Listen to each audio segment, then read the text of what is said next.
The story begins by showing the main character, Nianfan, who is sad and stopping something that will disappear from him, which is a system that exists within him. The reason the system disappeared is because Nianfan has become a perfect cultivator, so the system has nothing else to teach Nianfan. Nianfan is sad because for 5 years the system has taught him many things, from physics, chemistry, English, history, music, sports, politics, and so on, and getting all perfect grades from the system during those 5 years. But Nianfan still does not realize that he is a strong person. He still does not know what the purpose of learning all of this is, whether he should fight monsters.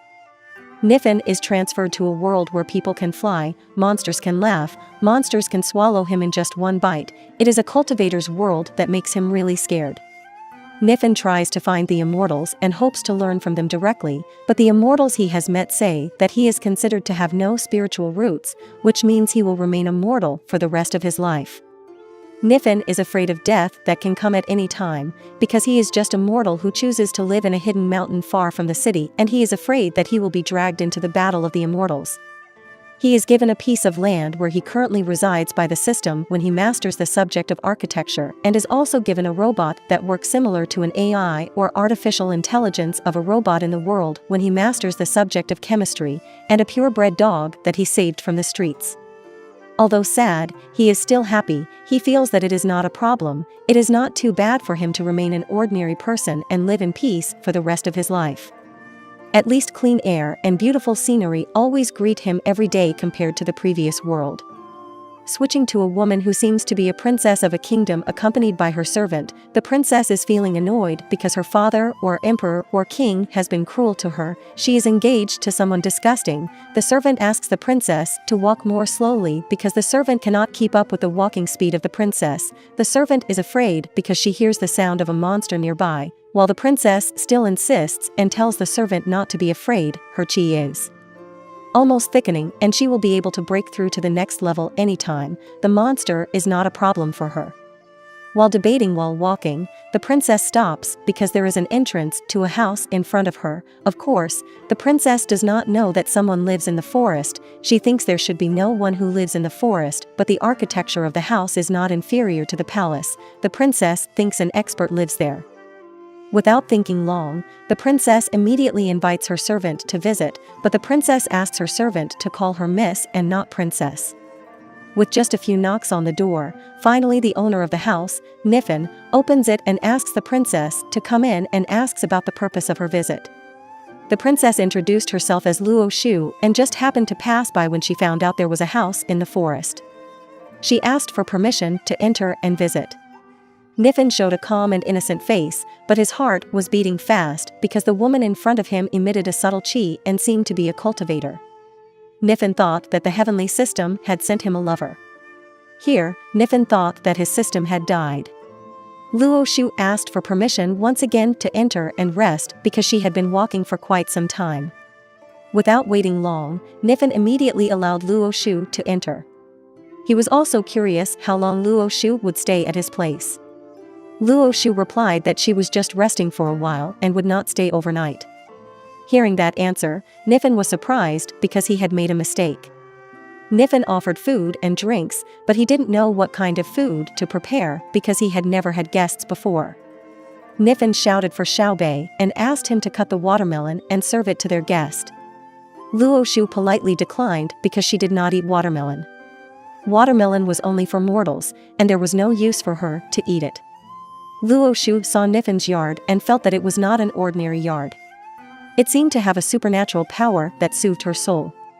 Soon, the AI robot named Xiaobei arrived with the watermelon, greeting the guest. Seeing Xiaobei, Luo Shu immediately became frightened and panicked because Xiaobei was a talking and living robot. Nianfan, who knew that Xiaobei had startled his guest, immediately reprimanded Xiaobei to be careful and asked him to apologize to Luo Shu. Meanwhile, Luo Shu and her servant were still panicking, seeing the supernatural robot with exceptional spiritual intelligence. She thought that it was an immortal robot. Nianfan asked Luo Shu not to worry because Xiaobei was just the caretaker of his house, a regular robot made using a specific principle and advanced technology.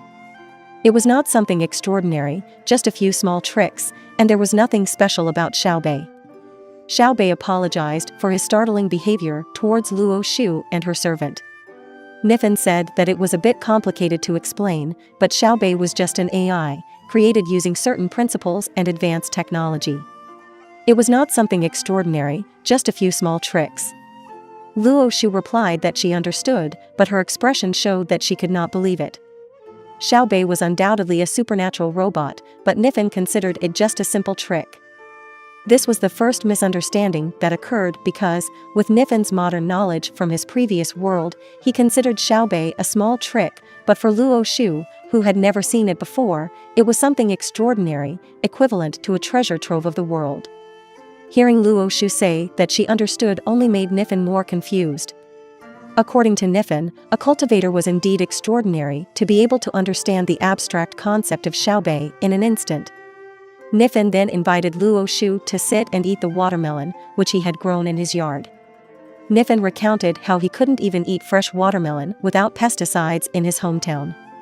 Nianfan offered again to Luo Shu, and to honor Nianfan, Luo Shu finally agreed to eat it but felt a little reluctant in her heart. Luo Shu took a piece of watermelon and looked at its beautiful color.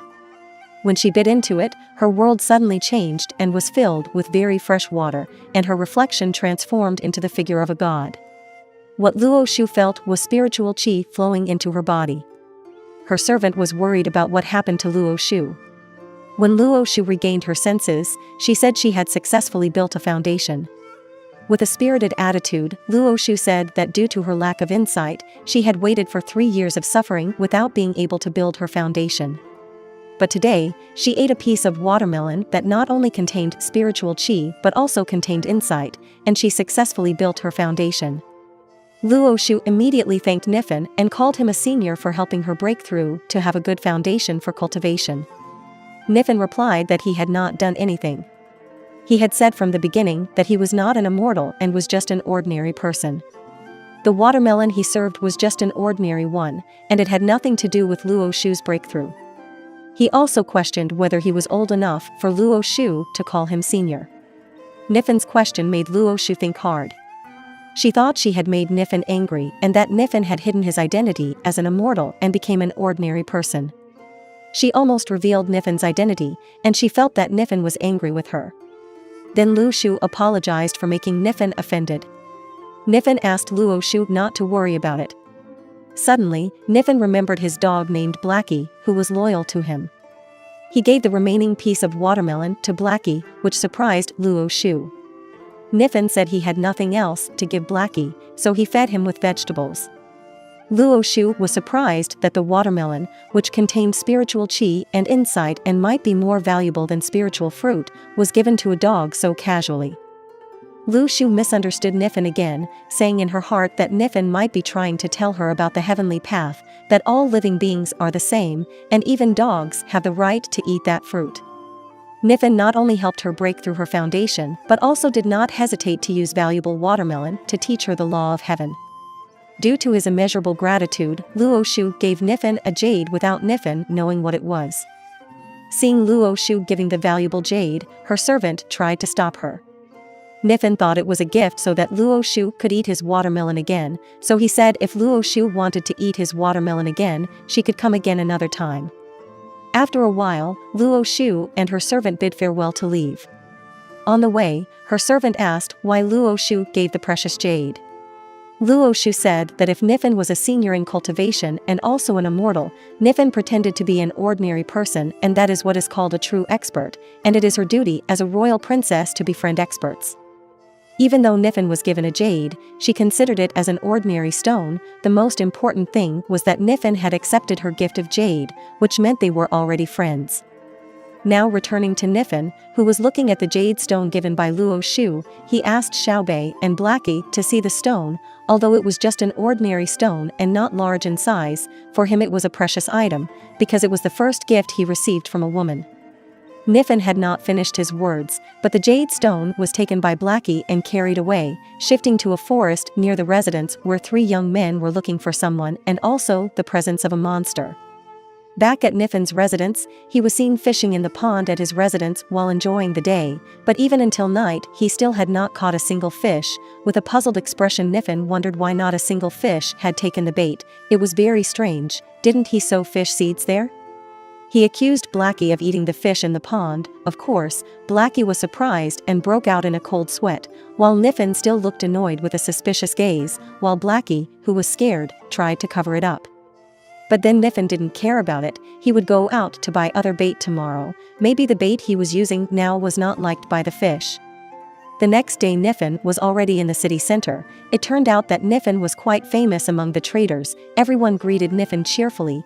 Everyone also considered him to be a great person, but Nifan felt that he was not a great person. In fact, he couldn't even keep a single fish in his pond. Nifan went to the bait seller to buy some.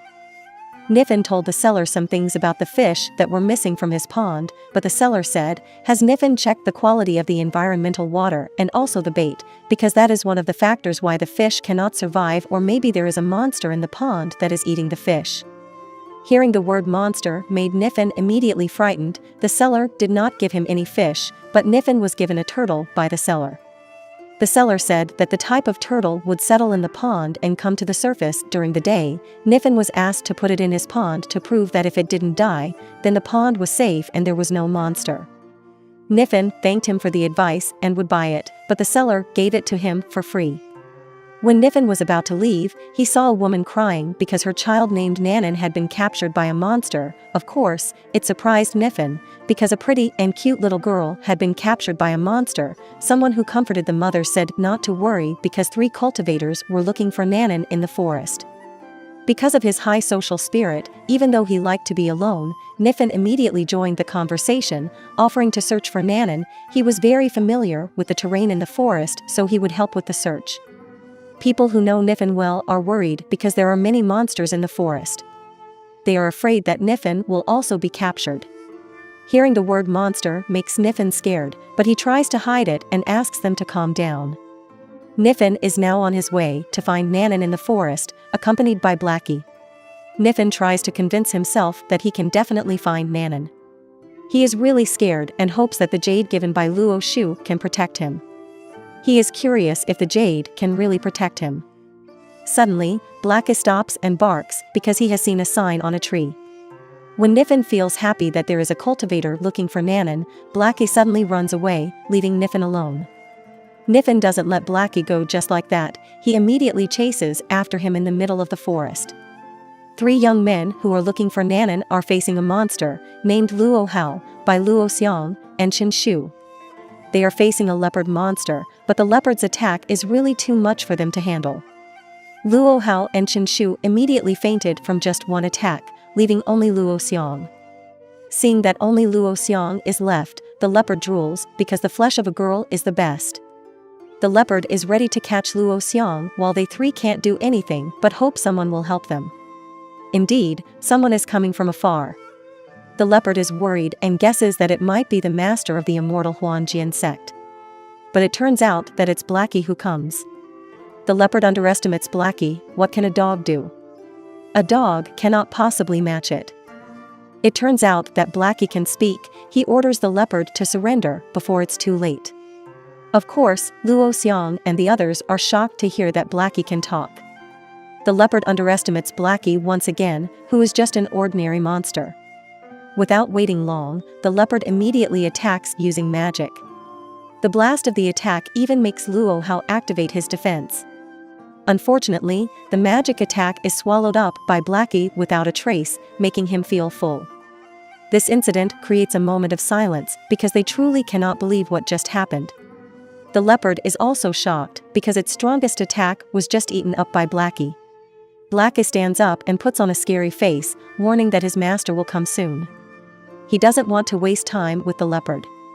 Due to Blackie's anger, the sky suddenly becomes dark and lightning strikes everywhere.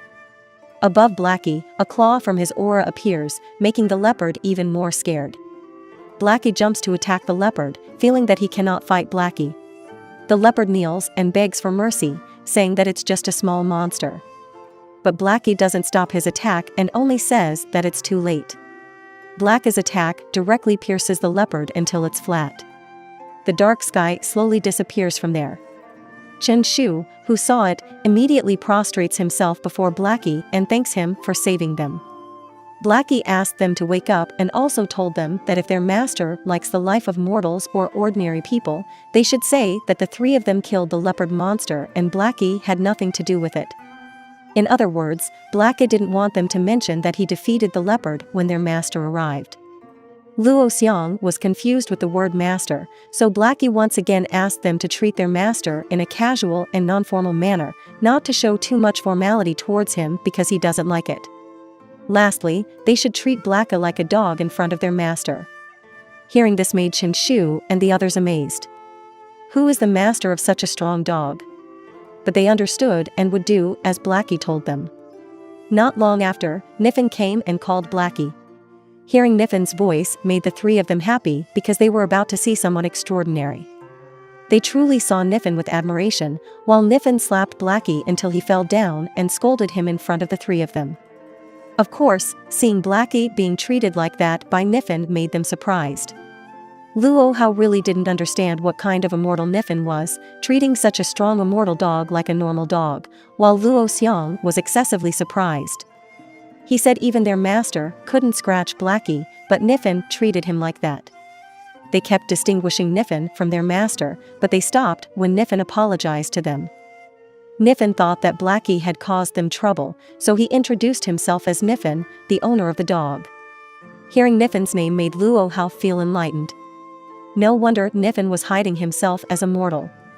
Luo Hao immediately grabbed Chen Shu's head to kneel and show respect in the gentlest and most polite manner he could, but he was ignored by Nianfan, who was instead interested in the body of the defeated leopard, which made Luo Xiang really surprised. Nianfan asked permission to take a closer look at the body of the leopard and said that in the previous world, leopards were protected animals. Nianfan also saw something coming out of the leopard's body, which looked like a yellow marble. Nianfan was impressed and asked what it was.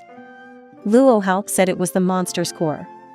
For a monster like the leopard, its core was very valuable if used to increase cultivation, as it could increase it by at least 3 levels at once. Nianfan was very impressed to know how valuable the monster's core was. It was really like a TV series he had seen before. Nianfan grabbed Luo Xiang's hand and gave her the monster's core, asking her to keep and use it. Luo Xiang thanked Nianfan for his kindness, but Luo Hao seemed to reject it because they accidentally defeated the leopard, so they didn't deserve to have it. However, Nianfan still insisted that it belonged to them since they defeated the leopard. But Luo Xiang seemed to misunderstand, thinking that Nianfan was testing her honesty, and taking the monster's core would mean death. Because each of them still did not have a way out for that, suddenly Blackie barked and was understood by Nianfan. Nianfan said that Blackie's idea was to take the core of the monster, and he would take the body of the leopard because he and Blackie wanted to try how the leopard monster tasted. Hearing that the monster would be eaten made the three of them surprised, but they eventually agreed to the idea. Nianfan asked Blackie to carry the leopard, but hearing the command made Blackie surprised because he did not agree to carry it. Blackie immediately looked at the three of them with an intimidating face, as if telling them that they should carry it or they would be killed. The pressure from Blackie's gaze made them frightened. Finally, Chen Shu was assigned to carry the body of the leopard. Although he looked difficult to carry the body, Chen Shu still said that if he had a strong body, the leopard's body was nothing. Chen Shu asked Nianfan not to tire Blackie out, while Luo Hao carried Nanan, whom they had found. Luo Xiang happily asked if Nianfan had ever visited the Huanjian immortal sect, and next time she would take Nianfan to visit her sect because the sect master was her father. In Nianfan's heart, he felt that lately the immortal cultivators were very kind to him. Had he crossed over to the world of harmonious immortal cultivators? Not long after a long journey, they finally arrived in the city and Nanan immediately ran back to her mother. Of course, everyone praised and thanked Nianfan, but as usual, Nianfan said that he didn't do anything, the 3 cultivators did it, not him. Hearing that from Nianfan impressed Luo Hao even more because Nianfan didn't even take advantage of it to be praised by people and instead gave all the goodness to the 3 of them. Nianfan then invited them to rest at his house because they must be tired, he would process the leopard and they could eat it. Not long after, they arrived at Nianfan's residence and were greeted by Xiaobei. Seeing Xiaobei, who could speak, made Luo Hao and the others half surprised. Nianfan, who was worried about them, said that it was not a magical robot, but just a little trick. In Nianfan's heart, he felt like he had a déjà vu. Should he explain to everyone who saw Xiaobei? Nianfan invited the three of them to come in and not be shy. Luo Xiang called Luo Hao, who immediately responded. He knew what Luo Xiang was going to say, that if Nianfan said a spiritual intelligence robot with spiritual intelligence was just a little trick, then spiritual intelligence was just a small trick in Nianfan's eyes. After they sat in the living room, they still couldn't stop being impressed with the contents of Nianfan's house, seeing the perfect square of the table, the perfect circle of the glasses, the floor that was better and smoother than glass, and the chairs they were sitting on were very soft. It felt like they were holding their own buttocks. Just that made the three of them really amazed. Were the heroes living in the world like that? Not long after, Nianfan arrived and asked them not to be formal and to treat the house as their own. But they seemed very hesitant to act informal. In Nianfan's heart, he wondered if they were impressed by the modern interior design of his house. Zhen Shu called Nianfan to ask about an object in the corner of the room, a square-shaped object. Hearing Chen Shu's question made Luo Hao and Luo Xiang glance at Chen Shu, thinking that it was a question they wanted to ask. Nianfan casually said it was an air purifier or humidifier, a technology to purify and refresh the air. Chen Shu was so excited that he said it was not just fresh, but it. Before he could finish his sentence, Chen Shu suddenly fell weak. Seeing Chen Shu's behavior, Luo Hao put on a serious face and reminded him that Master Dog had told them to act normally and treat Nianfan like an ordinary person, and if Nianfan said it was just an air purifier, they should just agree. Nianfan also introduced a water dispenser that could purify water, showing them how to use it and pouring water into their glasses. They were all impressed because the water they drank contained a lot of spiritual qi. Afterwards, Nianfan said goodbye to them and went to the back to prepare food. They could enjoy their leisure time there, and if they needed more water, they could get it themselves. They thanked Nianfan for his kindness, but after he left, they showed their tense faces. They were really scared because they had almost caused trouble. They didn't want to provoke Nianfan any further, and if they caused trouble with an expert like Nianfan, no one would be able to protect them. While Luo Hao and Luo Xiang were talking, Chen Shu was wandering around the room, touching the objects in the room. Of course, Chen Shu's behavior scared Luo Hao to death, and he asked Chen Shu not to touch things recklessly. Chen Shu asked Luo Hao not to worry and promised not to be careless. He just took the discarded scroll. Luo Hao was still very scared and asked Chen Shu to be careful. Chen Shu invited them to open the scroll. Once again, Luo Hao was really scared and asked Chen Shu not to act recklessly. But because they were curious, they opened the scroll, trembling with fear, and found out that it was a painting. It's like he being drawn into the painting. Someone in the painting is in a boat holding a sword, as if chopping Luo Hao's body in half. Luo Hao feels the sharpness of the sword. Because of how absorbed he is, Luo Hao looks dazed to his friend's eyes. After being called a few times, Luo Hao finally comes to his senses and tells them that he also felt the sharpness of the sword in the painting, as did Luo Xiang, but not Chen Shu, who seems to be the dumbest among them. Luo Xiang is curious about the reason why Nianfan threw away the painting. Suddenly, Nianfan approaches them again, wondering if they are talking about him. Luo Hao apologizes for touching things there without permission. Nianfan sees the scroll that Luo Hao is holding and says that it is a sketch that he threw away. He was just drawing for fun, and it's just a simple sketch that doesn't represent his painting skills at all. Hearing that it's just a sketch makes them even more surprised, a sketch that doesn't represent Nianfan's painting skills at all. Luo Hao trembles with excitement and asks if they can have it because it was just a discarded sketch. Nianfan, embarrassed that his ugly painting is liked by them, says that they can have it if they really like it, and they don't need to apologize and thank him. It would be embarrassing for him. Unfortunately, because of the system that taught him to draw, no one likes his drawings. He feels happy because someone likes his drawing this time, and giving it away for free makes them bow and thank him, surprising Nianfan, who doesn't know what to do. Luo Hao quickly tells Luo Xiang that if it's not too late, they should send the painting back to the sect because they are afraid of something unexpected happening. Nianfan is confused by their words. Do they think he will retract his words and ask for the painting back? Nifan's words make Luo Hao panic and explain that it's not what he meant. After a brief conversation, Luo Hao asks for permission to say goodbye and quickly return to the sect. They thank Niffin for his kindness and they won't forget it. Luo Hao and his two companions immediately leave, flying on their own swords. Niffin, who sees them leave flying on their swords, feels envious. He feels that compared to them, he is just a lowly person. He is not surprised that even the system says that he doesn't have the talent to cultivate immortals, even though he has the desire to become a hero and save the world. Moving on to Shu, the princess of the nearest empire, she was walking enthusiastically with someone. The person asked if what Shu had felt before was just a dream of meeting someone in the forest who helped her break through.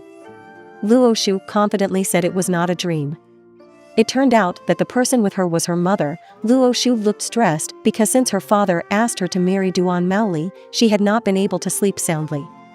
Their goal was to meet Niffin, and Shu's mother said that if the expert Shu talked about found a way to solve her problem, it would be best. Otherwise, marrying Duan Maoli was Shu's duty as a princess. Back to Niffin, who was relaxing in the yard while waiting for his roasted meat cooked by Xiaobei. As he was about to choose the flavor for his roasted meat, someone knocked on his door, which turned out to be Luo Shu and her mother. Luo Shu apologized for visiting without being invited, and she introduced her mother, Zhang Shu, who had an intimidating expression on her face.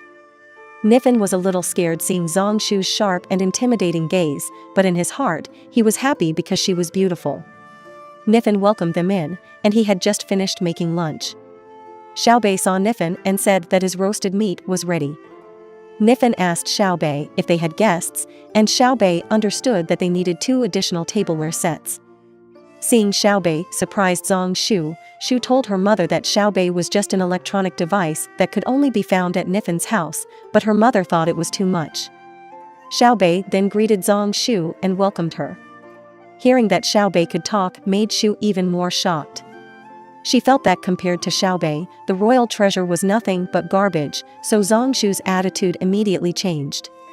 When Shu acted a little rude to Niffin by asking if the food was edible or not, Zhang Shu immediately scolded her daughter for being disrespectful to Niffin. Luo Shu was really surprised by her mother's drastic change of attitude. Upon hearing Shu's question, Niffin asked Xiaobei to serve the meat immediately with the best and most delicious flavor. Xiaobei quickly and efficiently served it as instructed by Niffin. Shu and her mother ate the grilled meat, almost shedding tears because of its delicious taste. The amount they ate was finished, and Niffin offered to give them more, but Shu and her mother fought for it, and the last piece went to her mother, which made Shu annoyed even though she was the first one to see it. After finishing their meal, Niffin asked them why they came to see him. Shu became serious and started telling him their purpose. The first thing she did was to introduce herself as the princess of the Qianlong Xian dynasty. She wanted to make a special request for her visit this time. Shu confidently told Niffin not to be surprised when he found out her identity, but Niffin showed no reaction. Shu told him that her father had just ascended the throne, but the kingdom was not stable. They were suffering from unavoidable hardships due to the 2 powerful ministers who held important positions. The minister forced her father to marry her off to one of the trader's sons with the goal of achieving future peace through the marriage. Seeing Niffin still unresponsive surprised Shu. Even Niffin was not surprised, as he was an extraordinary expert and must have seen everything. After hearing the story, Niffin concluded that it sounded like a soap opera. Hearing the word soap opera confused Shu and her mother. Niffin continued saying that he had seen many versions of such stories. His words caused another misunderstanding as Shu and her mother thought that Niffin had lived for thousands of years and witnessed various political events in different kingdoms. In other words, Niffin had seen various countries and dynasties. Shu still misunderstood and said that Niffin was extraordinary, and she did not make a mistake by asking for Niffin's help. She felt saved. Niffin felt sorry for Shu as she was a victim of politics, and he asked her not to worry and to listen to his story first. Niffin then told a soap opera story that he had seen on TV. After a while, Shu was really impressed and asked Niffin for advice and enlightenment. Niffin gave advice and told the details of a novel. Hearing the details of the plan really impressed Shu and her mother, and they thought Niffin was an extraordinary person. But Niffin thought it was a novel that he had read, and he actually wanted to live the life in the novel but had no chance. Shu's mother was still impressed, saying in her heart that Niffin was very frightening, so frightening that they could not make Niffin their enemy. After a few more discussions, Shu and her mother said goodbye and left because it was getting late. On the way home, Shu told her mother not to be angry because she had given a valuable gift, a precious jade, to Niffin. Her mother understood, but she thought it was not enough and it was not excessive to give the jade to Niffin because he had helped them. After they returned home, they had to go to the treasury and prepare a big gift for Niffin because it was their chance to meet an expert like Niffin. Back to Niffin, who was still lying relaxed under the sun, looking at the jade given by Shu. According to Niffin, it was a simple carved stone. Although it was just a stone, it was a gift from a princess, which was very meaningful to him. Niffin also hoped that in the future, the royal family would protect him. Niffin also decided to change the shape of the jade because he had learned how to carve it. Blackie just looked and did not respond to what Niffin said, and went back to sleep. Niffin had finished carving the jade and hung it in front of his house. He was seen peering at something by the pond, but suddenly became angry and said that it was normal for him, who was not a regular cultivator, to be afraid of monsters. Xiaobei and Blackie certainly don't understand why their master said that when they didn't do anything. After stalking the turtles in the pond for a while, Niffin concluded that there were no monsters in the pond. He had been spying on the turtles for several days and they were still alive. Niffin looked calm and even happy, then he returned home. Moving to a place called Double Sword Peak in the Huangji sect, there are two groups of cultivators in this world. The first is the Celestial Dynasty and the second is the sects, and Huangji sect is one of them. The origin of the Huangji sect is explained. In ancient times, when the ancestors of the Huangji sect were practicing swordsmanship, they split Mount Qi into two with just one strike, and the mountain was named Double Sword Peak, thus the Huangji sect was formed. However, as time passed, the strength of its disciples deteriorated from generation to generation, and finally the feared one arrived. A disciple was seen bidding farewell to the sect master, intending to leave the Huangji sect. The sect master seemed upset with the situation and could only drive his disciples away. It would be better that way. The sect master then looked in a certain direction on the roof of a pavilion where a sword was embedded in the roof. The reason for the sect's destruction was because of that sword. A woman now meets the sect master. Apparently she is the master's wife, but here the woman refers to the sect master as senior brother. The woman reported that some disciples were reluctant to leave the sect. They said they would fight to the end. She could not drive them away. The sect master asked not to sacrifice anything. The demon had come to provoke the Huangji sect by placing the sword in the sect. He could not remove or draw the sword. He couldn't even get close to it. 3 years ago, a demon sword suddenly appeared. Using a damaged sword, the demon challenged a sect called Sword World alone, but in the end, the sect disappeared. In this world, there is no one who dares and is able to draw the demon sword. How could he be compared to the demon? The sect master asked the woman to also leave the Huangji sect, let him bear everything. While talking with his wife, Luo Xiang, the time had finally come. Luo Xiang reported that they had returned on their journey. She noticed fellow disciples. She only learned of the sect's situation, but before she could finish her sentence, an attack flew towards them. Of course, that raised questions for Luo Xiang. What did her father mean? Her father sadly said they should not have returned. It would be better for them to leave now. If they didn't want to, he would force them. Luo Hao spoke up, saying that they had found a treasure on their way back. Luo Xiang explained that the treasure was a painting. They met an expert on their journey. The expert's dog could kill a big monster that even they couldn't defeat. At the expert's residence, there is also a square box that emits spiritual energy. Even the drinking water and tea use spiritual energy. The expert gives the painting to them, but the sect master feels that they have been deceived by the door-to-door salesman. The sect master is still not convinced and thinks they have been fooled. Luo Xiang tries to say something, but the sect master gets angry, takes the painting, and throws it into the air. He draws his sword from its scabbard and intends to destroy it, but suddenly someone appears from within the painting and stops the sect master's sword. Of course, the sect master is surprised to see the person inside the painting. Then a bright light and a loud noise come out of the sect master's body. The sound and vibration are felt far away, and the disciples who have left them think it's an earthquake, but one of the disciples explains that it is not an earthquake, but the sect master has successfully broken through to a higher level of cultivation.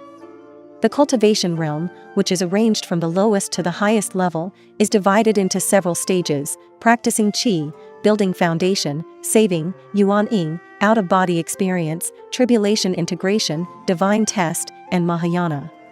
Luo Hao, who sees his master succeed, feels very amazed. The expert only gave a painting, but the painting could improve the cultivation of the sect master from yuan-ing to out-of-body experience.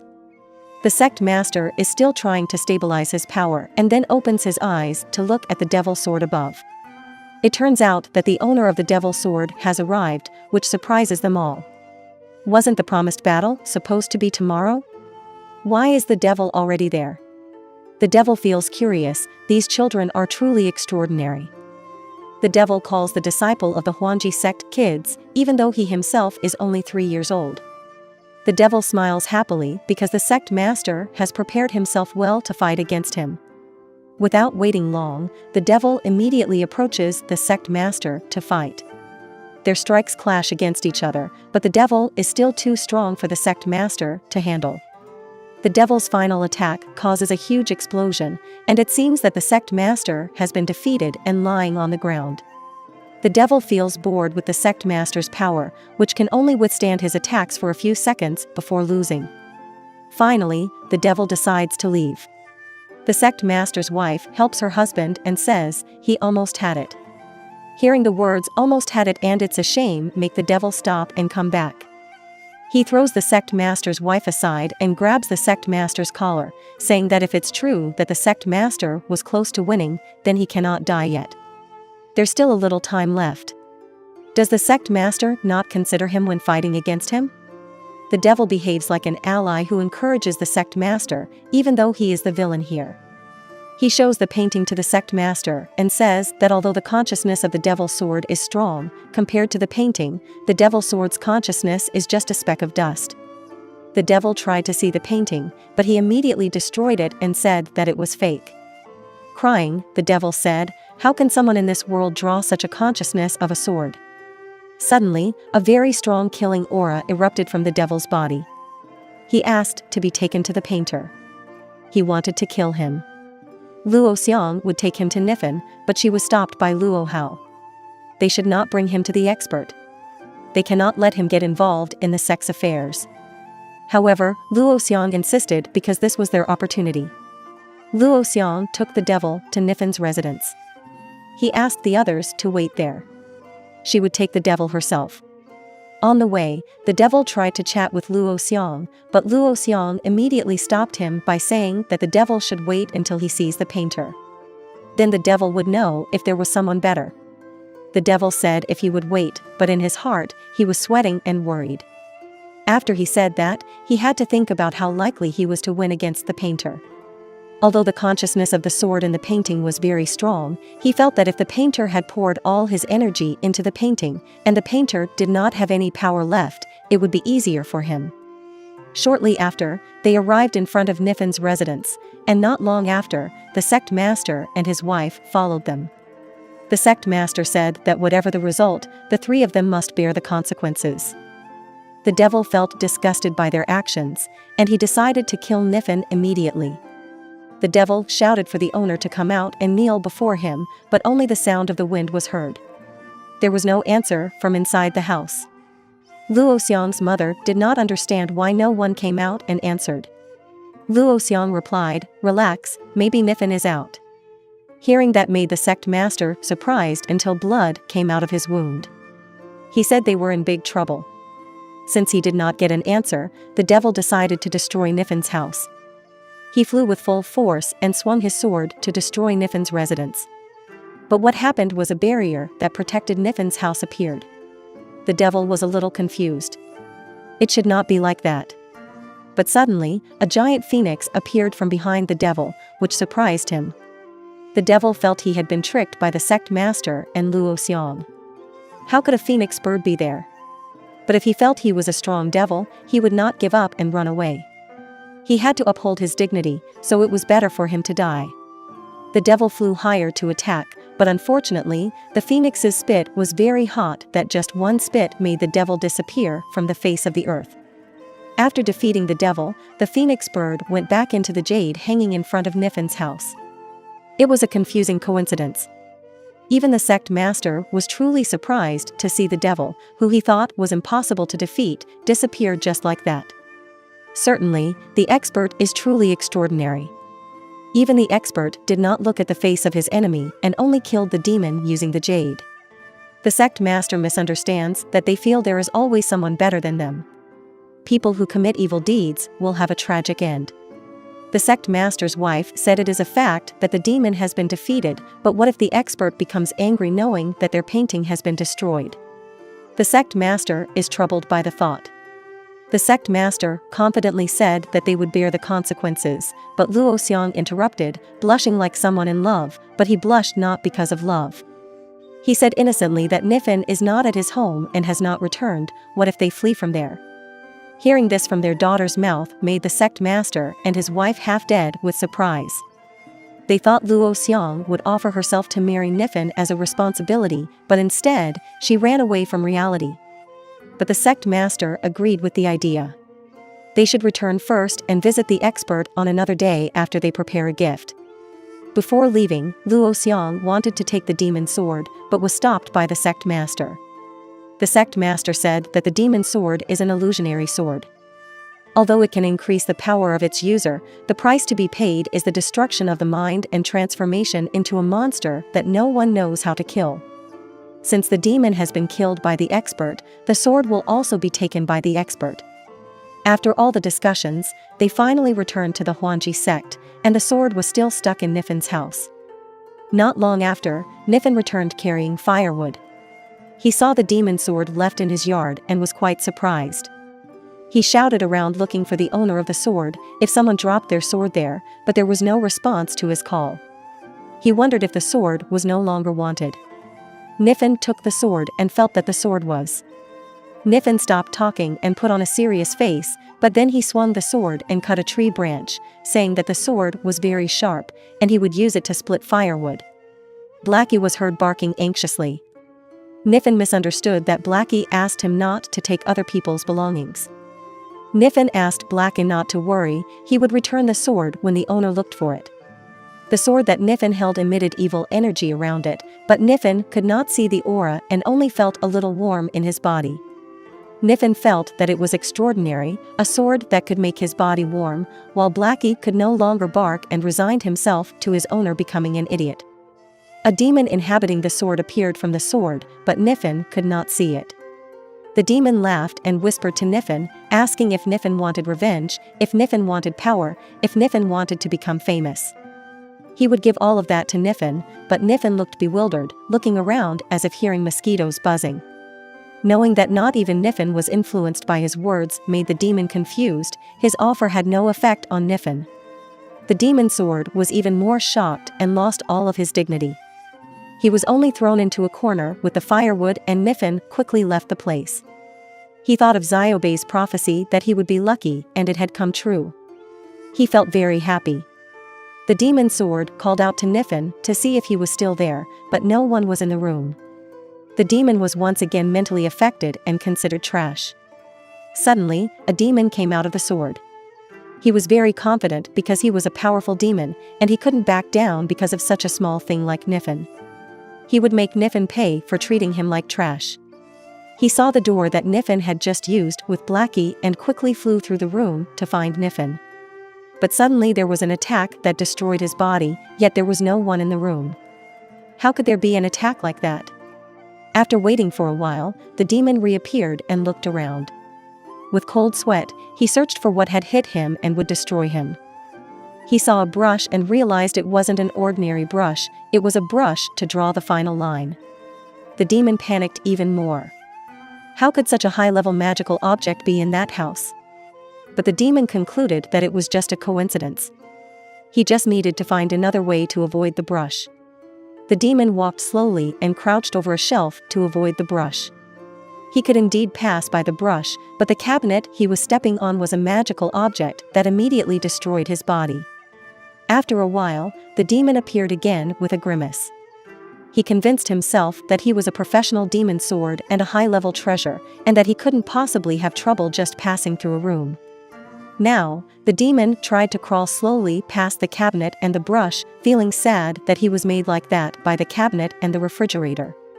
Just as he was thinking about this, another attack from another object appeared, but the demon managed to avoid it. However, in the next attack, the demon's body was immediately destroyed. The demon cried in despair. He appeared again, but only sat next to his sword, battered and bruised. He asked where he was. Desperately, the demon tried again, but even the floor was a high-level magical object. Tentacles emerged from the floor and wrapped around the demon's body, taking him to a different place. The demon was suddenly in a beautiful world full of green plants and colors. There was also a small monk there. The demon was a little worried and asked who the monk was. The monk said he was Langsapatra Sutra. The demon couldn't wait and immediately tried to attack the little monk, but suddenly an attack came directly at him. The attack was only from the monk's movement and words, and the more words the monk spoke, the more attacks came. Now the continuous attacks keep striking the devil until he's helpless, and he feels that it's already too much. The little monk then approaches the helpless devil and tells him that it's time for him to convert to a new religion. Hearing the offer, the devil is left speechless and finally screams, realizing the terrifying place where he is now.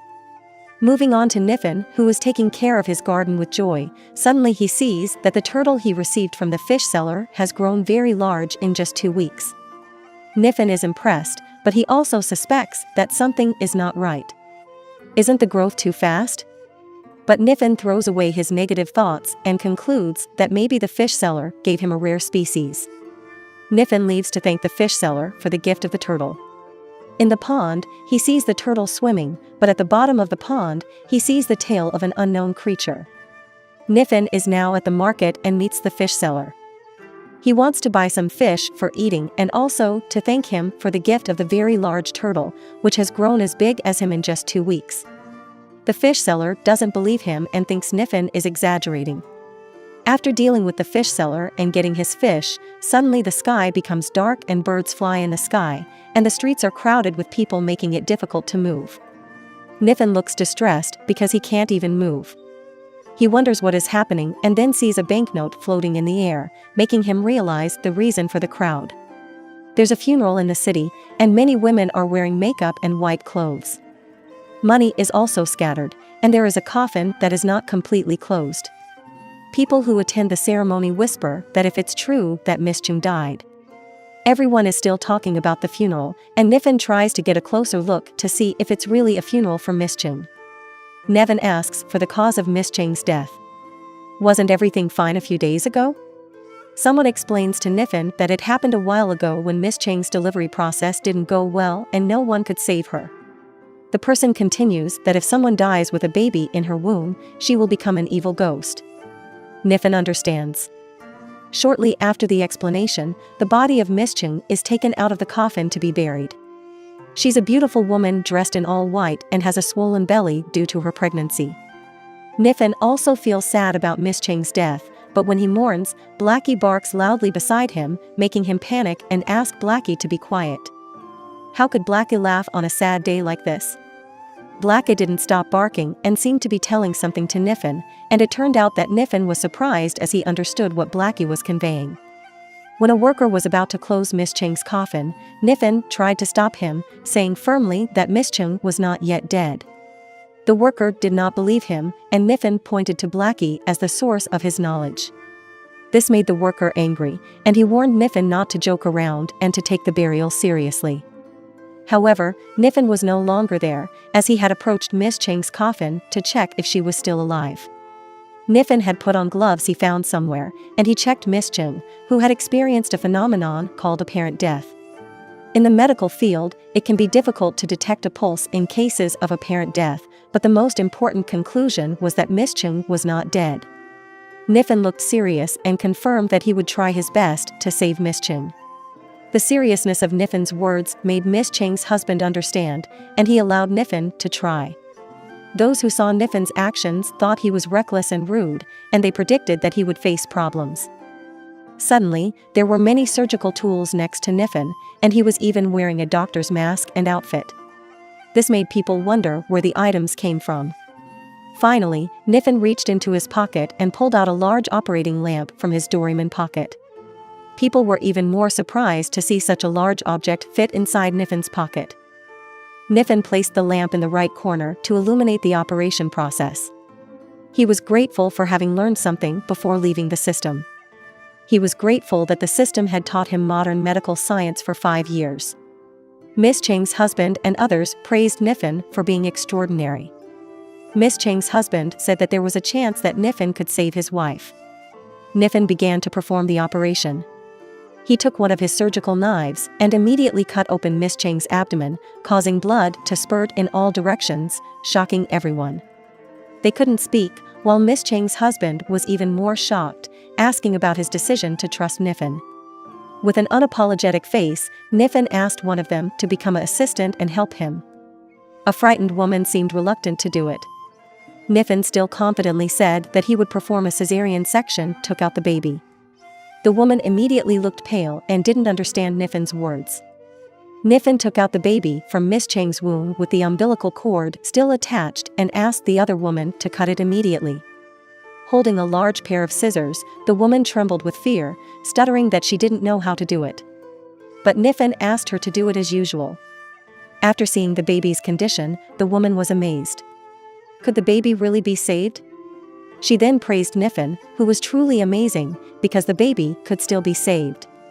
Niffin laughed a little and agreed. He asked the woman to hold her baby properly. Niffin took a small needle in his hand, which made the woman ask why he was taking the needle out. Niffin explained that the baby needed a shock to make him cry. Niffin stuck the small needle on the baby's scalp, and instantly the baby cried loudly, making the father cry with tears seeing his saved child. People were very impressed with Niffin and continued to praise him, but Niffin asked them not to exaggerate. Niffin turned to the closed coffin and asked what they were doing. The people who closed the coffin said that Miss Cheng had sacrificed her life for the newborn young master, but they couldn't bear to see Miss Cheng's abdomen open like that.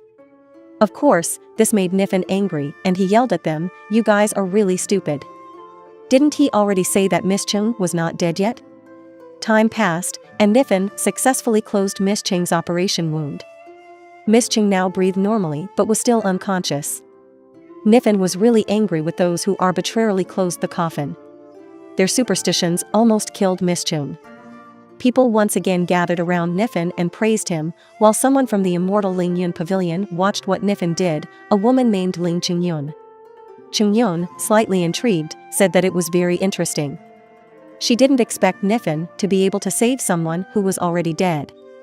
The woman continued to talk about some healing methods she knew, but according to her, it wouldn't be possible to do it that way. As if speaking to someone else, Chengyun said that she now understood why the person she was talking to refused help from the immortal pavilion Lingyun, who turned out to be Shu. Shu denied it, saying she didn't know Niffin, but her reason was flatly rejected. Chengyun asked Shu to tell her Niffin's true identity. Shu still tried to refuse to reveal Niffin's identity, but Chengyun continued to press Shu in various ways, which eventually made Shu angry. Shu stood up and said that she didn't like Niffin and immediately left Chengyun alone. Shu's statement made Chengyun more curious and confused, but she thought it would be very interesting. Back to Niffin, who was sneezing because he felt people were talking about him. He felt happy because he was praised, as seen from his face. But Niffin said that he didn't help them to be praised, it was very embarrassing. Blackie, who saw his master's behavior, put on an annoyed expression because it was clear that he liked being praised.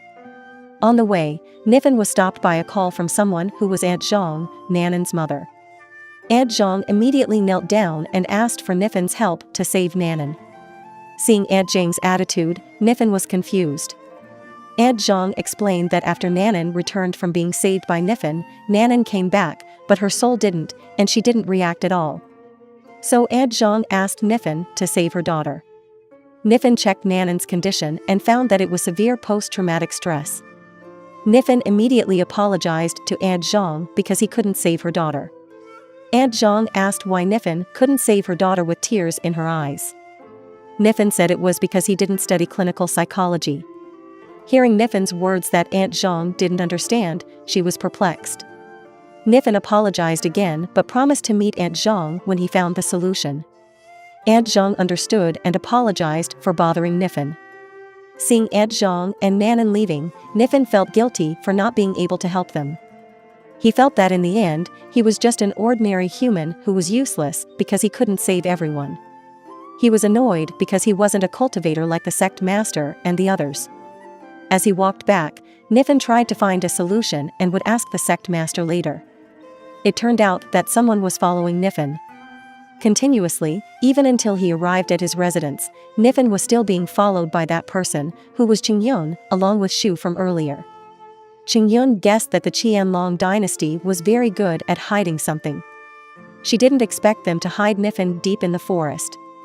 She felt very proud of herself because her eyes were very sharp and her insight was extraordinary. Finally, she could find Nifan's residence and decided to see what kind of person Nifan really was. But before he could take a step, suddenly Sect Master Huanjian, his wife, and Luo Xiang arrived.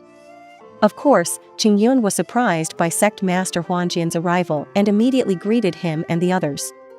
In her heart, she said that although Huanjian's sect was not as good as Immortal Lingyan Pavilion, Sect Master Huanjian was still the leader of the sect.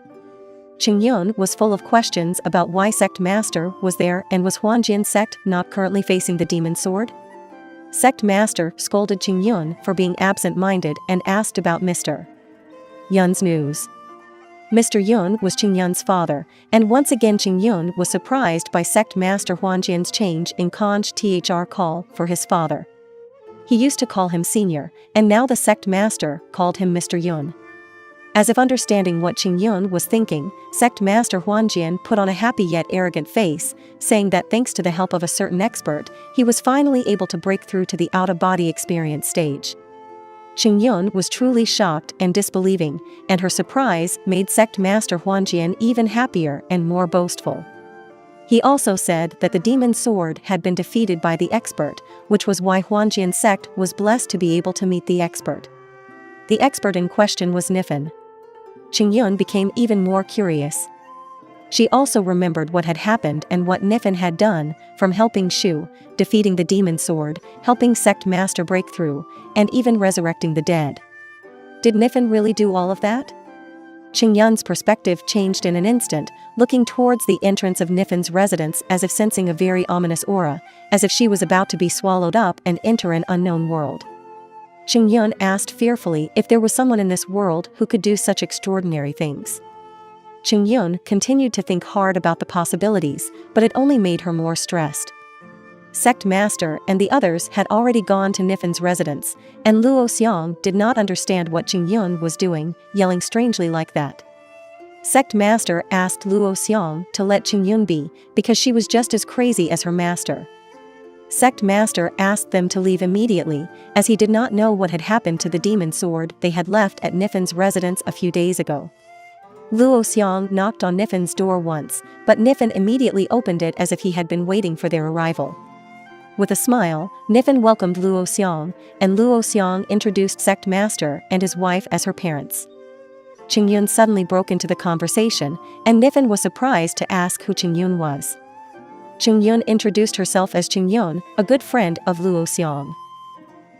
In previous episode, Cheng Yun's gaze changed as she looked at the entrance of the Nianfan residence as if she saw an extremely terrifying aura. She seemed to be swallowed up and entered an unknown world. Cheng Yun fearfully swallowed and asked, "Is there anyone who can do such an extraordinary thing in this world?" Cheng Yun continued to think hard about the possibilities, but it made her even more stressed. The sect master and the others were already heading to the Nianfan residence. Luo Xiang didn't understand what Cheng Yun was doing by shouting strangely like that. The sect master asked Luo Xiang to let Cheng Yun be, since Cheng Yun was just as crazy as the master. The sect master asked them to leave immediately. He also didn't know what happened to the demon's sword that they had left at the Nianfan residence a few days ago. Luo Xiang knocked on the door of Nianfan's residence once, but Nianfan immediately opened the door as if he had been waiting for their arrival. With a smile, Nianfan welcomed Luo Xiang.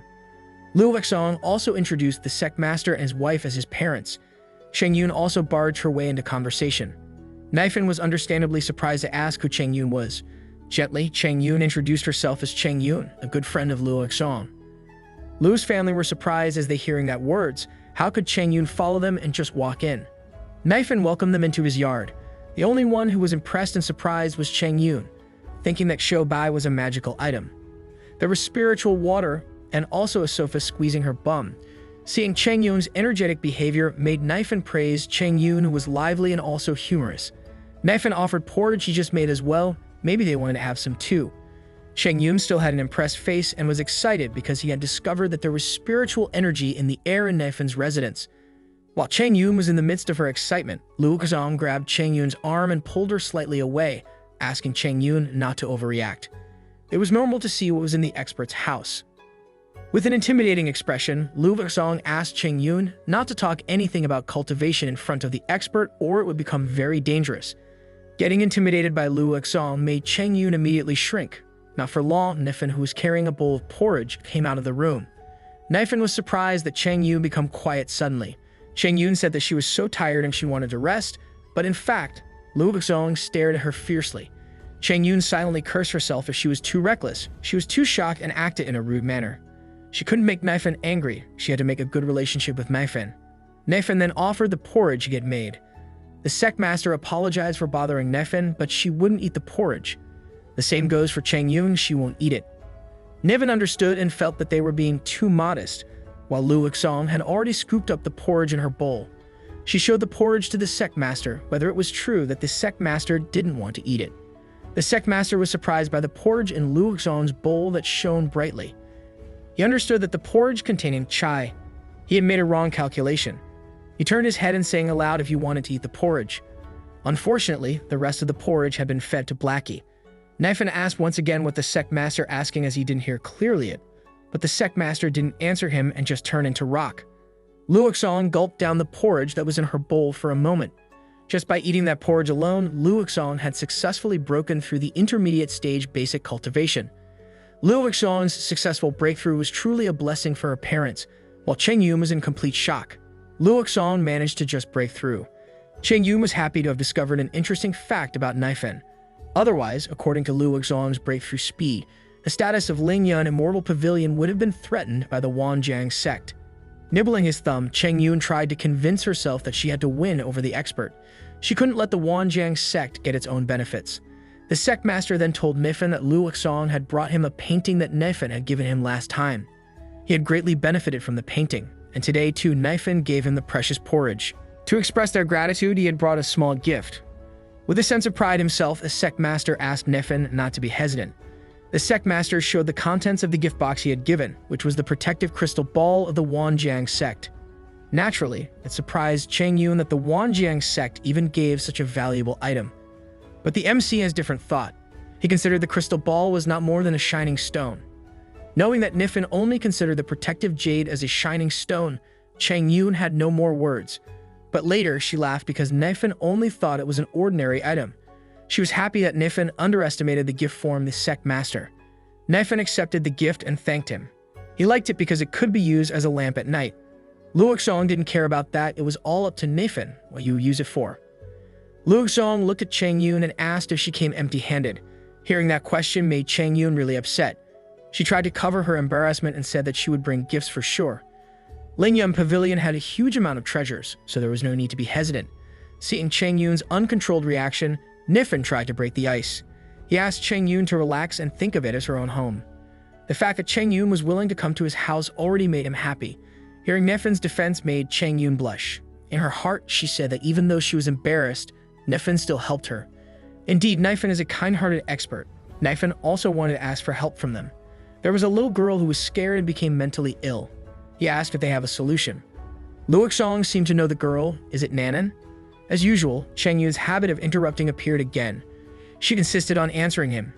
Inside, Cheng Yun felt that this time was her chance to make up for the rudeness she had shown earlier. With a know-it-all sense, Cheng Yun explained. If Nanan was scared, it was possible that her soul was damaged. Yun Immortal Pavilion has many soul-curing medicines. Hearing that made Nianfan excited and trying to confirm it. Lu Xong was not to be outdone. She interrupted and argued Cheng Yun's solution, that Nanan was still very young and her soul power was also weak. She would not be able to use the medicines. Cheng Yun still tried to find another solution, but was also argued by Lu Xong until Cheng Yun couldn't do anything else. Since all her opinions were rejected by Lu Xong, she finally had no other solutions. Nianfan personally asked Cheng Yun if she had any other solutions. Hesitantly, Cheng Yun said that when she was a child, she felt scared and fell into a coma. Her master told her stories at her bedside. But if Nianfan was looking for a solution, her master was too overwhelmed at the moment and couldn't help either. Hearing that made the sect master Wan Jiang have a point to tease Lingyun Pavilion. Even Lingyun Pavilion master don't have a solution. Is that the only ability of Lingyun Pavilion? Cheng Yun made a look of not knowing what to answer, but Nianfan suddenly said happily. He already had an idea from what Cheng Yun had said earlier. Nianfan thanked her for her help. Cheng Yun initially doubted Nianfan because there were many things to understand and the damaged soul was a very difficult wound to heal. Did Nianfan really have a solution for that? With an innocent face, Nianfan said that he only knew some of the ridiculous ways that humans seem to do. Nianfan invited them to try it immediately. They were all ridiculously amazed, just as they had expected from the expert. Highly damaged souls could even be cured using ordinary human methods. The sect master, his wife, and Lu Xong were in discussion about going with Nianfan, as it was a great blessing for them to be able to see and observe Nianfan. Meanwhile, Nianfan was saying goodbye to Xiao Bai, and Xiao Bai had to take care of the house. Seeing that Nianfan had left the residence, the sect master got ready to approach Nianfan. The sect master asked for permission to go with Nianfan. Of course, Nianfan didn't refuse them. Soon, they had arrived at Aunt Zhang's residence to see Nanan's condition. Seeing Nianfan's arrival along with a few people made Aunt Zhang a bit surprised. Aunt Zhang was grateful that Nianfan had a way to cure Nanan, as she worsened by the day. Rightfully so, both of Nanan's eyeballs were squinted in the center. Seeing Nanan's severe condition made Lu Xong and Cheng Yun shocked. They couldn't believe that Nanan's condition was that bad. Lu Xong tried to calm Aunt Zhang down, telling her not to worry, as Master Nianfan would help Nanan get back to normal. With a genuine smile, Nianfan told Nanan she would tell her a story.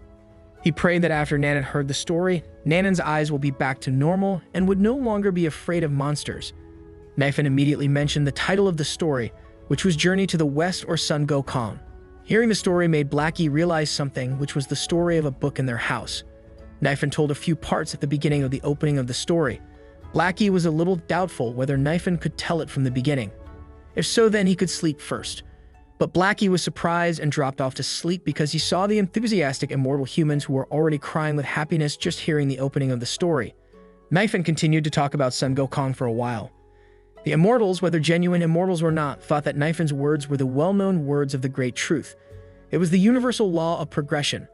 Blackie saw them and became pressured, and also that there were now many people who had come to hear the story of the journey to the west. Just after the opening, Nianfan said in his heart with excitement, if he could convince Nanan that Demon King Sun Gokong was an adorable, mischievous creature, then maybe she wouldn't be afraid of monsters anymore. But then he realized there were already many people sitting in front of him listening to the story of the journey to the west that he was telling. As expected, because the MC likes to be praised, so he was shy but happy because many people listened to his story. Finally, Nianfan got into the core of the story. The core of the story was a monkey who led a group of monkeys in the mountain of flowers and fruits where they lived happily. Then, in order to pursue longevity, he sailed the seas on a bamboo raft and studied the arts with a master. After finally becoming a disciple of the master, Gokong asked if he could gain longevity after learning the art. Nianfan's story is finished in the first part. A kid who heard the story was very fond of the monkey character, while the cultivators had their own perspective. They cried many times hearing the story and said it was the voice of the great truth. They also thought that Nianfan was telling his personal experience. Nianfan then finished the story that day and would continue the story in the next part. Meanwhile, Nianfan felt excited and inside. He thought that if this was his debut as a storyteller, he would definitely become very famous. Nianfan also saw Nanan's condition. He didn't know if the story would work on Nanan, but it seemed to work. Nanan had already returned to her senses and was no longer cross-eyed. The people lost track of time and then left. The sect master asked Nianfan if he could continue the story the next day. With hopeful faces, they said in their hearts if Nianfan's story was really detailed and a true story. If it wasn't Nianfan's personal experience, perhaps it was the story of a person with the highest authority in the immortal world. The sect master was also unsure whether those lower-class, ordinary cultivators deserved to hear such a secret. Nianfan replied that if they could listen to it tomorrow, they could bring a chair during the story session so that they wouldn't suffer from tingling while seated. Afterward, the sect master, his wife, as well as Lu Xong left to return to the sect and would return tomorrow, while Cheng Yun was still there. She called Nianfan shyly, apologizing for not being able to help. Nianfan was surprised and felt that this wasn't the case. He came up with the solution after considering Cheng Yun's previous words. and Cheng Yun can come back tomorrow to listen to the rest of the story.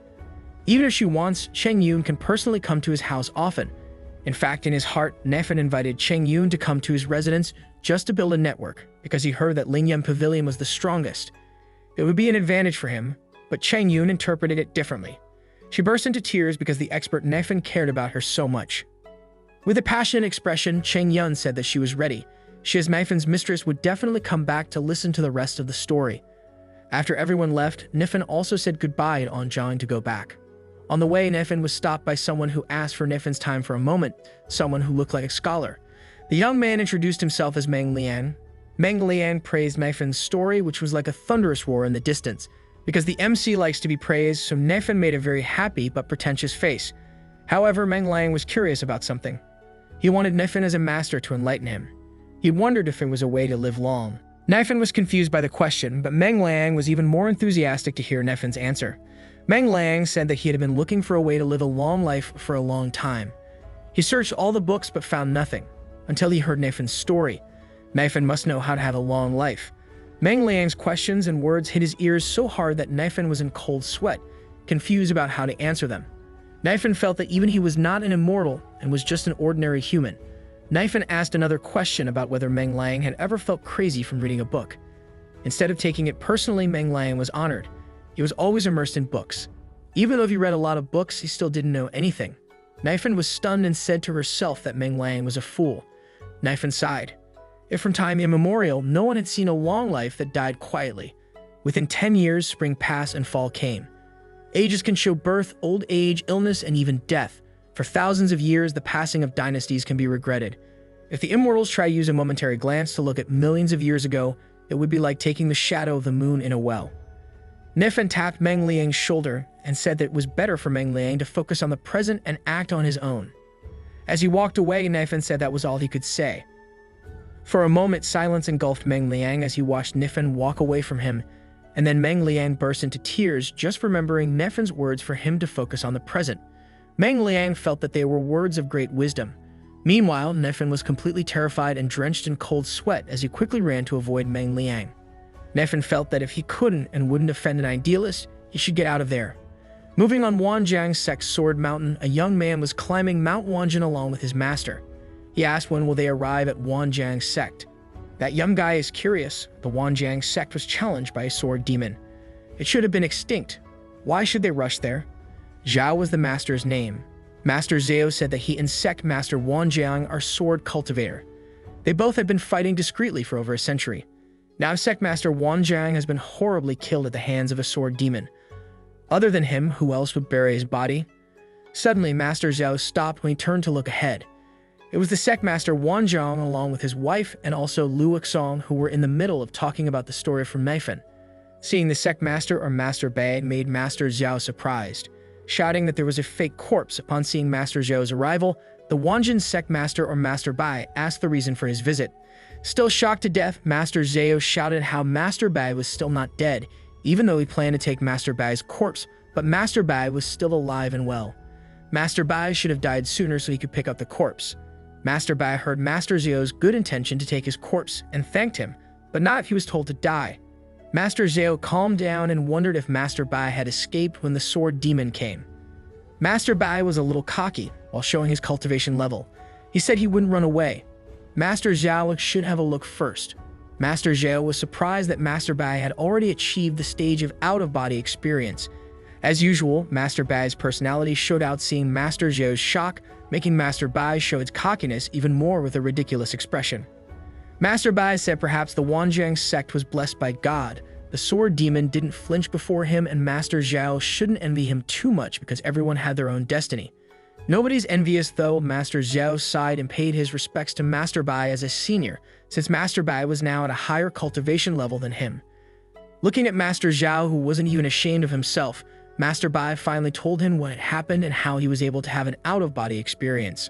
He would bring Master Zhao over to listen to the incredible story tomorrow. The next day, Nianfan was welcomed by many people who came to hear his story. In fact, many people had already reserved seats to get a comfortable position to listen to Nianfan's story. As Nianfan walked towards Anjiang's house, he was stopped by Meng Liang, who immediately rushed over to him. With great excitement, Meng Liang said that he had been waiting for Nianfan for a long time. Nianfan tried not to care, and Meng Liang still followed him and even kept saying things that made Nianfan even more pressured. Hearing Meng Liang's nonsensical talk, Nianfan was at a loss as to what to do. When he saw an opportunity to leave, Nianfan immediately ran away from Meng Liang. Long story short, Nianfan now had arrived at Aunt Zhang's house, where it turned out that there were already a lot of people there, even Master Bai and the others were already there. Nianfan noticed the faces of people who were still new to him, which were Master Zhao and his student. Master Zhao and his student were terrified seeing Nianfan even trembling. Nianfan gave Master Zhao his handkerchief to wipe out their sweat. Nianfan asked if Master Zhao was okay. Taking the handkerchief, Master Zhao thanked him and said that he was all good. But inside he didn't feel fine, he was pressured. Even Pavilion immortaling Saint Yun had become a fan of Nianfan. Master Zhao and his disciples were struck mentally on the spot. Nianfan also began the story about Sun Gokong, who learned from the master. Nianfan continued to deliver several lines of the story, which immediately made people amazed. Even though Nianfan's story contained a way to achieve long life, but they were unable to understand even a word. Nianfan had been story told until it suddenly started raining. Everyone rushed back to their homes. They would be here to listen to the story tomorrow.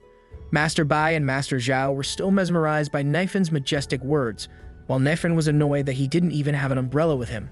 The rain suddenly poured down heavily. Nianfan shouted for the rain to stop right now. Master Zhao and Master Bai, shocked to death hearing Nianfan shout to stop the rain.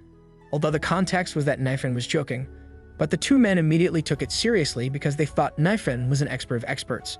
Was Nianfan trying to persuade God to stop the rain? Moved to Nianfan's residence, Bai and Blackie were shocked to see Nianfan's pet golden fish flying away. Bai and Blackie were very concerned. But the goldfish that looked like a dragon was doing something to the cloudy sky. Scene returns to Nianfan. Suddenly the rain had stopped and the sky became very clear. Nianfan was truly blessed with luck, and that made people misunderstand him. Nianfan was very happy to say that he did a good deed. How could the rain completely stop with just one sentence? He thought even God couldn't stand the sight of him getting wet. Master Bai and Lu Xong were startled to death.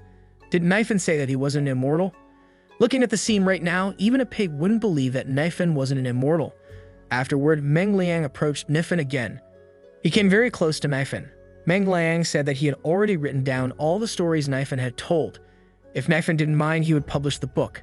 Nianfan, who felt Meng Liang was too close, stutteredly said that it wasn't too bad an idea and asked Meng Liang to stay away from him. After getting Nianfan's approval, Meng Liang wanted to credit Nianfan as the author, but Nianfan objected. The book was written by him, so it should be credited to Wu Meng Liang instead. Hearing his name mentioned, Meng Liang puzzled, but then he realized something and ran away immediately, leaving Nianfan behind. He shouted that he would be back soon and edit the book right away.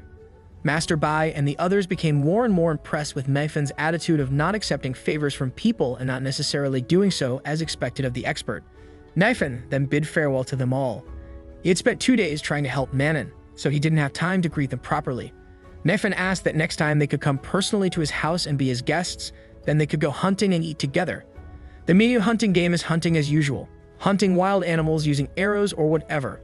But again, the misunderstanding will never leave these immortals. Master Zhang told Lu Xong what kind of beast Nianfan was referring to.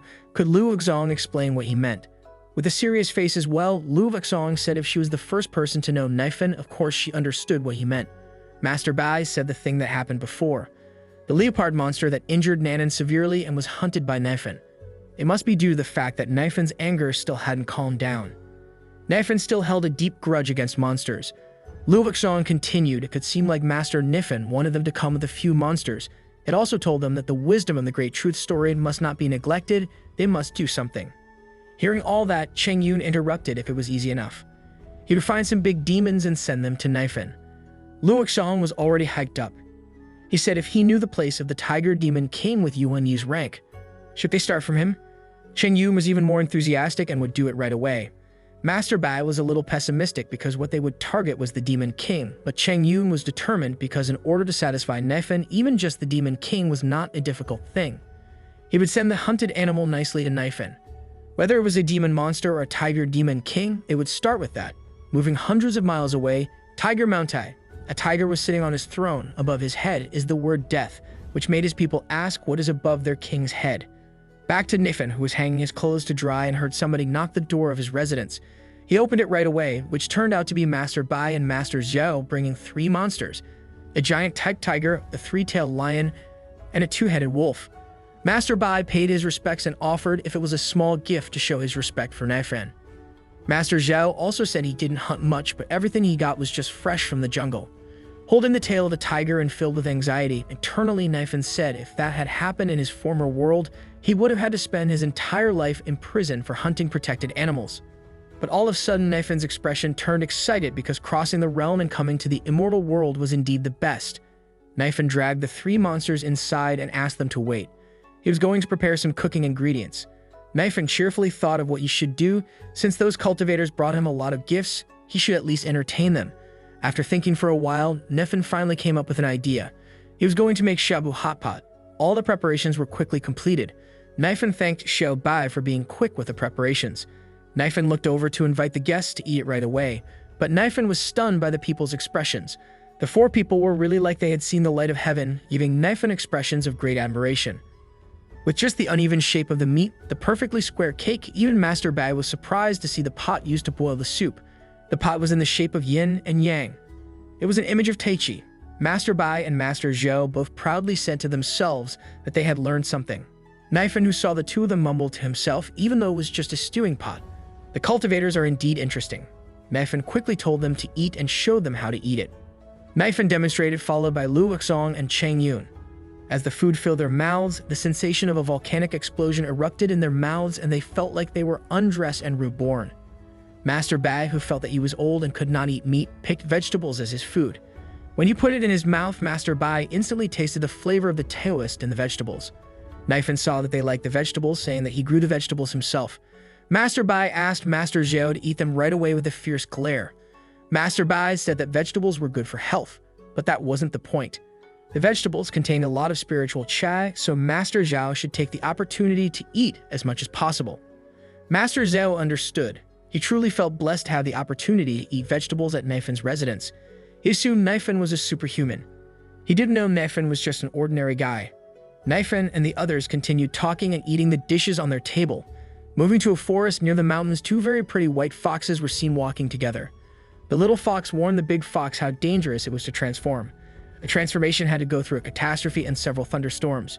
If she didn't take care of it, her soul would pass away. The big white fox was the sister of the little fox. The sister currently had 7 tails and the little one had 5 tails.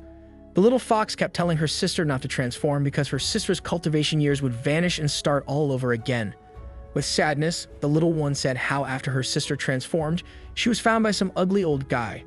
Hearing her sister who said bad things, the elder sister was upset and asked not to say anything. After reassuring once again, the elder sister left immediately because there was no more time left. The 7-tailed fox immediately ran towards a place. She mumbled. Of course, she realized that the transformation was risky, but the transformation had to be completed, because only if she transformed then she could stay by the master's side and serve him and return the master's kindness that had saved her. In the distance, a huge thunderbolt was seen striking something. Nianfan, who was carrying firewood, was really startled. He didn't expect that in broad daylight there would be such a huge lightning and even rain. It really made him upset. The flashes of lightning struck several times, shocking Nianfan to the core. Now Nianfan had found a cave to protect himself. He was really scared to death hearing those tremendous thunderbolts. He thought that the apocalypse would come soon. However, Nianfan realized something. The lightning only struck in one place many times. Elsewhere, 2 people taking shelter from the rain realized something from the lightning. They knew that there was a 1,000-year-old fox demon transforming. They determined to find the transformed fox. If they got the demon core, it would help them pass through cultivation quickly. Back in the middle of the forest, a very beautiful young woman with pink hair and bright green eyes covered only in a transparent cloth is looking at the surrounding area. If you notice, that woman is a 7-tailed fox that has been transformed into a human.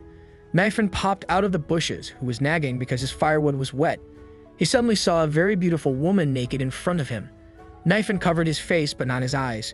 He was shocked to death that there was a very beautiful woman in the middle of the jungle. The fox woman saw Nianfan and was thankful that after her transformation she was directly found by her savior Nianfan. She recalled that 3 years ago she was a 7-tailed